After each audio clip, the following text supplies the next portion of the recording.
দ্বাদশ জাতীয় সংসদ নির্বাচন বর্জনের সিদ্ধান্ত সঠিক ছিল বলে দাবি করেছেন বিএনপি মহাসচিব মির্জা ফখরুল ইসলাম আলমগীর। চ্যানেল 24-কে দেওয়া সাক্ষাৎকারে এই দাবি করেছেন তিনি। জানান, দাবি আদায় না হওয়া পর্যন্ত চালিয়ে যাবেন আন্দোলন। শীর্ষ নেতৃত্ব নিয়ে দলের সমস্যা নেই বলেও দাবি মির্জা ফখরুলের। শাহনেওয়াজ বাবলুর রিপোর্ট। আর ছবি তুলেছেন জাহাঙ্গীর আলম রতন ও মমিনুল হক আফহান।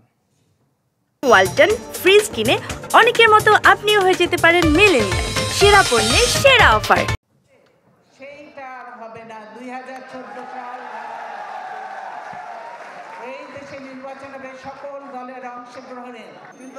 দলীয় সরকারের অধীনে নির্বাচন সুষ্ঠু হবে না এই যুক্তিতে 2014 সালে ভোট বর্জন করলেও সেই দলীয় সরকারের আওতায় 2018 সালে নির্বাচনে অংশ নেয় বিএনপি।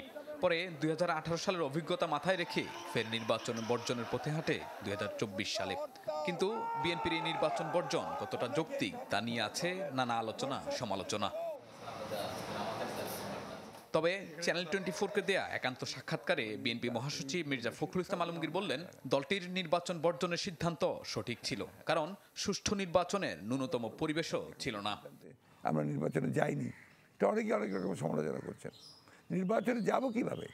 আমরা তো দেখছি যে আস্তে আস্তে নির্বাচন কমিশনকে তারা দলীয়করণ করে ফেলেছে, বিচার বিভাগকে দলীয়করণ করে ফেলেছে, গোটা রাষ্ট্রযন্ত্রকে ব্যবহার করছে ক্ষমতায় যাওয়ার জন্য।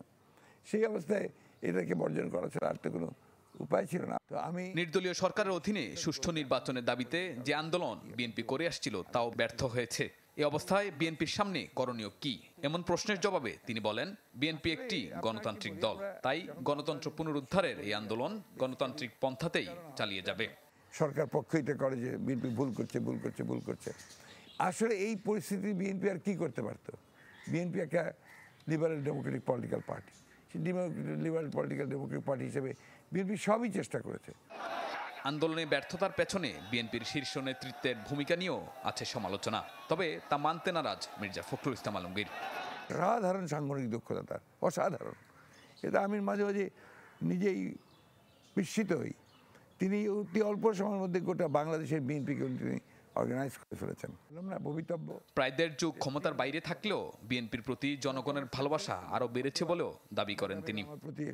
বিএনপি রাজনীতি কখনো হুমকির সম্মুখীন হবে না। বিএনপির রাজনীতি হচ্ছে এই দেশের জনগণের রাজনীতি। এই দেশের মানুষ একটা স্বাধীন সত্তা নিয়ে, স্বকীয়তা নিয়ে আপনার বাস করতে চায়। কতবার বিএনপি ধ্বংস করার চেষ্টা হয়েছে, ধ্বংস করে ফেলা হয়েছে, ভেঙে ফেলা হয়েছে, নেত্রীকে অ্যারেস্ট করা হয়েছে, চেয়ারম্যান সাহেবকে মেরে ফেলা হয়েছে, বিএনপি তো ভাঙেনি।